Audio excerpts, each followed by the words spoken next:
design. I drew my design in AutoCAD 2013.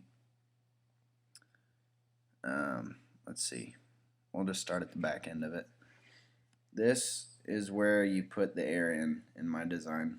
Right here is a air compressor fitting, so you can just hook up the hose coming out of an air compressor and fill the thing up, or you can fill it up with this bike pump valve. It's called a Schrader valve. I wanted to do both of these just so it's versatile, and that way I can, just do it however I want, whatever's easiest at the time. The next thing, moving forward, we have a ball valve here. This is a 1/2 inch ball valve, and everything back here is 1/4 inch fittings. I just wanted to do that to save on cost, and I already had a few pieces that I wouldn't have to buy, so I ran with that. Then I ran an adapter to get up to 1/2 inch, which brings us to the 1/2 inch ball valve. When this lever is pointed out like this, it's closed, so no air can get out of here. No air can pass through here, either way. When you point it forward, that makes this chamber open, allowing you to fill up the big canister here, which holds all the compressed air that you're going to use to fire whatever you want to out of your gun. So you open up that, hook up either your air compressor or your bike pump or whatever you want to use there, and you can fill up this little capsule here pretty much as high as your gauge will let you go, because I don't think this steel is going to explode anytime soon. My canister, I went from 1/2 inch fittings to a 2-inch pipe, and this drawing here is a very simplified version of what I actually ended up doing. The real version, which you'll see later on in this video, has numerous reducers and bushings and stuff to get up to 2-inch pipe, just because that's how it played out at Lowe's. It's just what I could find. Then after the big air canister, I went to a T, back down to 1/2 inch through all my fittings here. And off the T, I'm running a pressure gauge, which allows me to see how much air I have inside my canister, which just helps, so you know what you're doing when you're firing it. Yeah, see, when it's closed, which is blue, there's no PSI in here, but or no, when it's closed, when you're filling it up, the PSI goes up, and then when you open it up to fire, which is the red, it dumps all of the pressure, so this gauge will go down to 0. All the air is going to rush out of this ball valve, which is the exact same thing as what's on the other end of this, and then it'll come flying out your barrel, which is right here. So that's my design. It's not originally what I wanted to do, but it's how it ended up happening. So yeah, you don't have to do exactly like I did. In fact, I do not recommend it, because it ended up being an extremely long and awkward contraption. It's about as tall as I am. Not very user-friendly. What I originally wanted to do was to have everything back here is correct. That's how I wanted to do that. What I should have done, though, is when I got to the end of this ball valve, I should have ran a 4-way T, so there'd be a pipe going this way and then one going this way as well.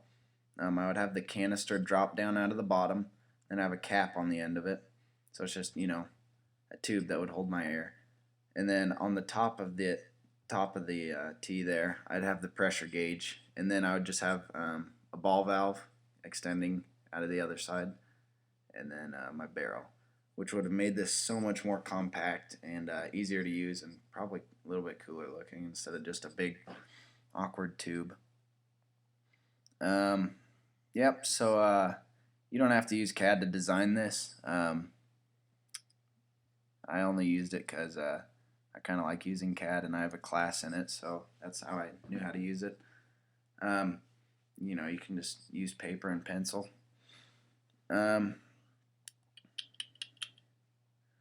Let's see.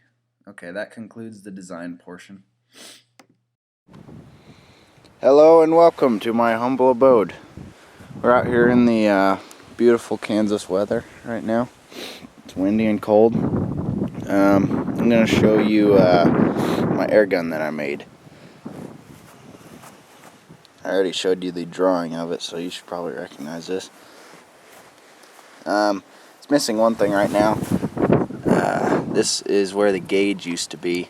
I took the old one off because it only goes up to 30 psi, and that's not very exciting.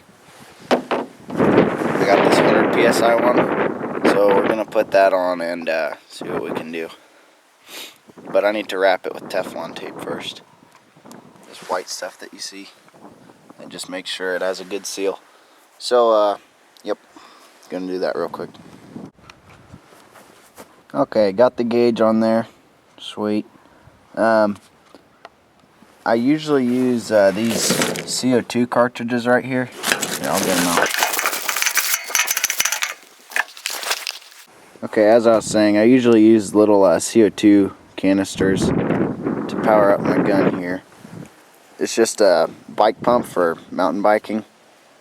Great for filling flat tires when you're on the trail. But you just hook it up to my Schrader valve here, and usually I just juice it up with that. But these only have about 30 psi in them, and I really want to try going higher than that today. I never have before, and I'm kind of excited.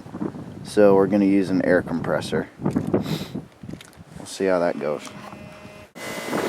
Okay, that awfully loud and obnoxious noise is the air compressor charging up right now.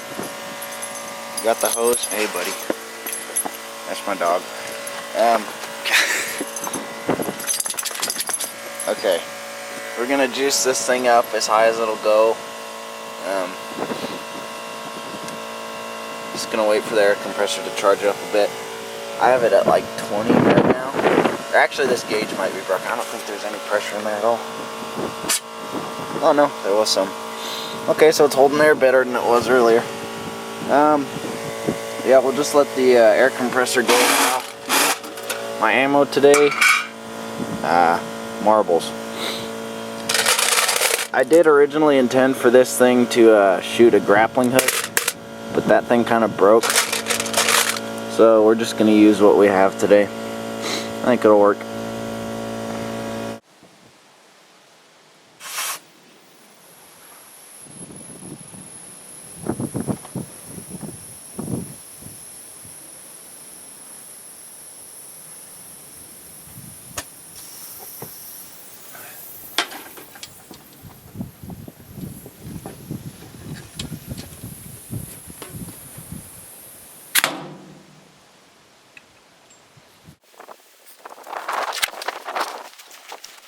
As you can see, no damage to the can at all. Not very exciting. I don't know where my marbles went. But yeah, this whole thing is kind of sketchy right now. The gauge is not accurate. Like, there's no pressure in here right now, as you can see, but that's okay. Whenever I get it up to around 100 psi, the whole thing starts whistling and squealing because air's coming out of all the joints. So I guess I didn't use enough Teflon tape. Yeah, I'll show you this. This isn't exactly like my drawing that I showed you. I didn't realize that air compressor fittings like this one that I hooked the hose up to is just a straight, it's just a hole. So I had to add a ball valve here